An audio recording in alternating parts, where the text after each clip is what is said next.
Mateo.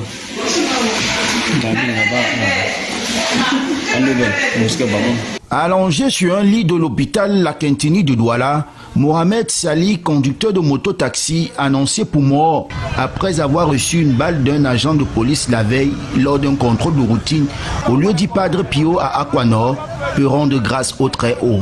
Son pronostic vital étant engagé. Vous me voyez avec une chasuble, il n'était pas identifiable, mais la présumée victime est sous soins intensifs. Il n'est pas mort. Nous sortons de la Quintini. De sources policières, la victime interpellée lors du contrôle a sorti une arme blanche. C'est à ce moment que l'agent de police a fait usage de son arme. Mais au sein de la famille des conducteurs de moto-taxi, nous sommes tous fâchés. Quand vous voyez là, nous sommes tous fâchés. Parce que nous ne pouvons pas comprendre qu'on peut tirer sur un Camerounais.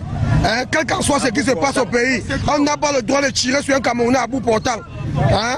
Voilà, les policiers, les gendarmes, les militaires sont là pour protéger les citoyens, pas pour tirer sur les citoyens. Rythmés par la colère, les conducteurs de moto-taxi se sont amassés ce matin à l'école publique et aussi devant le lycée de Deido, bloquant la circulation avant d'être dispersés plus tard par les forces de maintien de l'ordre. Dans un premier temps, que toutes les motos des pauvres Camerounais qui ont été saisis et que ceux-là n'ont pas de moyens pour aller les récupérer, que ces motos soient restituées pour que la calmie revienne. Face à la gravité des faits, le sous-préfet de Douala Premier est descendu pour apaiser les tensions et garantir la sécurité. Une enquête est ouverte afin de dégager les responsabilités. Vive tension dans la matinée de ce jeudi 11 décembre au quartier d'Eido à Douala.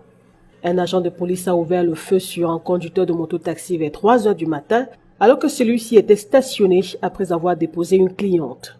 Âgé de 35 ans, Mustapha, originaire de Touboro dans la région du Nord, et conducteur de moto-taxi depuis 9 ans à Douala, a été immédiatement transporté à l'hôpital La Quintini pour une prise en charge rapide. Les mains encore ensanglantées, il raconte sa version des faits. Ça s'est passé à 3h30 le matin. Donc, il y avait déporté un client de montant américain Bepanda. Il m'a dit que donc, je reste à Hôtel Madiba à Aquano. Bon, j'ai porté un client maintenant. On est arrivé au niveau de Hôtel Madiba à Aquano. Donc, il a descendu. Il m'a donné 500. Donc, comme il a dit que je prends 300, j'ai remboursé 200. Donc, à ce temps, j'ai traversé maintenant la route.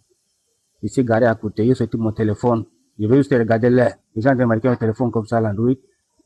Je vois que tous les policiers, ils ont arrêté. Ils ont venu 3 personnes. Ils ont passé sur la moto. Donc, c'est le Bessikine qui les a portés. Ils étaient 3. Ils ont quitté le Bonamou Sadi. Donc, ils ont arrivé comme ça. Ils ont garé à côté de moi. Il m'a dit que monsieur, tu fais quoi ici? Je dis que non. Ça a été de regarder juste l'air. Parce que je viens de déposer maintenant un client ici, je travaille. Donc, je vais seulement regarder l'air. Après, je pars. Il m'a dit que non. Descends d'abord. Je dis que mais descends par rapport à quoi? Il m'a dit que descends sur la moto, monsieur. Je voulais descendre encore l'autre, m'a poussé une fois. Je suis tombé. Je dis que mais tu deviens encore la bagarre. Il y a quoi? Hein? Il y a quoi? Vous voulez quoi? Une vive altercation entre ce conducteur de moto-taxi et les policiers va suivre. Au cours de celle-ci, la victime va sortir une arme blanche malgré les injonctions des forces de l'ordre. Il m'a dit que tu parles à un policier, donne d'abord la clé de la moto. Il dit que donne pas la clé de la moto. Parce que je ne vois pas d'abord la preuve par rapport à que vous venez vraiment m'arrêter ici. Là. Donc, l'autre m'a dit que tu parles fort. Hein. L'autre, une fois, alors, bon, moi aussi, donc, comme je vois que donc, ils ont été de pousser, me bousculer, taper. Et c'est parti une fois soulever le coussin de ma moto. J'ai sauté une tournevis là. Bon, le chef a dit que bon, donc, tu marches avec l'arme. Il dit que je ne marche pas avec l'arme. Parce que c'est vous qui avez commencé. Moi, c'est là vraiment, ils ont essayé de travail. Il m'a dit que donc c'est comme ça. Il a sorti une fois l'arme. Il a dit que dépose une fois là, le tournevis là. Il a dit qu'il ne dépose pas. Si tu me tues, il ne dépose pas. Sur ces entrefaits, le coup de feu serait parti et la victime affirme avoir été atteinte au niveau de la poitrine. Après, donc, ils ont appelé le pick-up une fois. On m'a porté, on m'a mis derrière pick-up. On m'a amené ici au hôpital La Quintini. Mais c'est pas moi, c'est pas moi. C'est qu'à ce temps, vraiment, comme on m'a tiré, c'est que donc le sang coulait beaucoup, bon.